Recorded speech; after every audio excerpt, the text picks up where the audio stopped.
Assunto no segundo tempo, conforme prometido, para a gente falar sobre balanço financeiro do Cruzeiro. Por isso, ao meu lado aqui, o Guilherme Pio.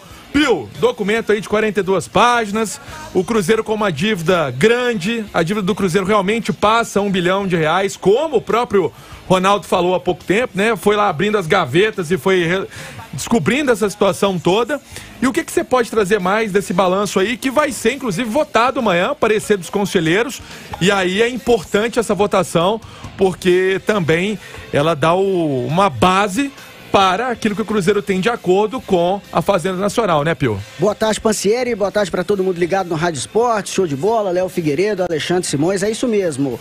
Os conselheiros do Cruzeiro se reunirão na sexta-feira, né, amanhã, para votarem aí as contas do clube do exercício de 2021, e nesse documento de 42 páginas, Pansieri, como você disse, apresentou aí a dívida global do Cruzeiro, que ultrapassou de fato R$1 bilhão, não é uma informação surpresa, esse número já havia sido badalado aí, agora o número geral divulgado aí nesse resumo do balanço que será apresentado, que foi entregue aos conselheiros na última quarta, e o balanço, esses valores da dívida do Cruzeiro serão votados amanhã pelos conselheiros. 1 bilhão 16 milhões 847 mil reais a dívida global do Cruzeiro. O déficit do exercício de 2021, 113 milhões, viu, Alexandre Simões? Pois é, o Pio, boa tarde, Pansieri.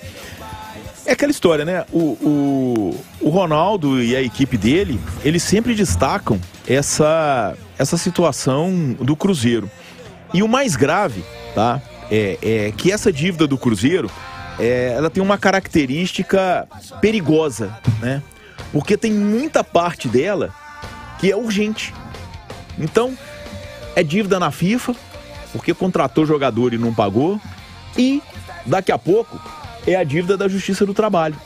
E a Justiça do Trabalho precisa pagar ou fazer um acordo, então são dívidas complicadas essas, né? Por mais que tenha aquela história lá, o condomínio, vamos colocar tudo, mas é uma situação preocupante, né? Que o Ronaldo, de certa forma, assume. Agora, seria muito importante também, né, que o Conselho Deliberativo do Cruzeiro ele abrisse e cobrasse mais, tá, de como a situação chegou nesse ponto. Sabe? Precisam ser responsabilizados não só as pessoas que dirigiam o clube, mas as pessoas que integravam o Conselho Fiscal. Porque o Conselho Fiscal é uma parte do Conselho Deliberativo que tem a obrigação, 2013 nós fomos campeão brasileiro, mas tivemos prejuízo. 2014 nós somos bicampeão brasileiro, mas tivemos prejuízo. 2015 teve a saída de jogadores como Everton Ribeiro, Ricardo Goulart, Lucas Silva, mas nós tivemos prejuízo. Nós compramos uma Arrascaeta e não pagamos. Então, não só quem comandava o clube, mas quem integrava o Conselho Fiscal. Porque essas pessoas têm responsabilidade também nessa bola de neve que virou a dívida cruzeirense. Perfeito, Alexandre Simões, porque é meio assim, uma conta de padaria básica que não fecha. Peraí, mas se eu fui bicampeão brasileiro e fechei no vermelho... E fechou no vermelho. Quando é que eu vou fechar no azul? E não foi só o Cruzeiro, não. O Atlético 13 e 14 teve anos maravilhosos, fechou no vermelho também. Mas eu tô dizendo aqui, o caso é o Cruzeiro. Exatamente. Fechou no vermelho. Isso mostra, assim, a incompetência absurda de gestão. Se você ganha um campeão... No ano que você é campeão brasileiro, você fecha no vermelho, sabe... Quando é que você vai fechar no azul, então? Não, pra eu fechar no azul tem que ganhar o Brasileiro, a Copa do Brasil, o Mineiro, a Libertadores, o Mundial. Ué, aí vão acabar com o futebol, porque ninguém vai ter lucro. Então, sabe, e o Conselho Fiscal, você foi em cima, Simões.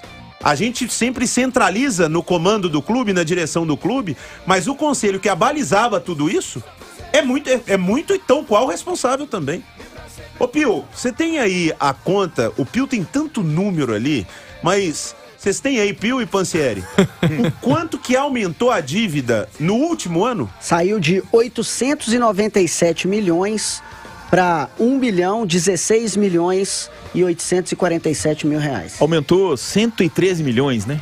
em média. E aí uma situação que chama a atenção... Embora isso aí tem a questão dos juros e de dívidas de empréstimo. Que é a dívida ruim, né? A tal da dívida do empréstimo é a pior dívida que tem, porque os juros são altos, Léo. Eu fiz essa pergunta porque entrevistamos o César Grafietti, né? Que é uma sumidade em administração e fala muito sobre finanças em futebol. Entrevistei ele numa turma do Bate-Bola e analisando a gestão do Sérgio Santos Rodrigues, ele falou, olha, eu não entro no mérito futebol, porque a gestão do futebol foi horrorosa.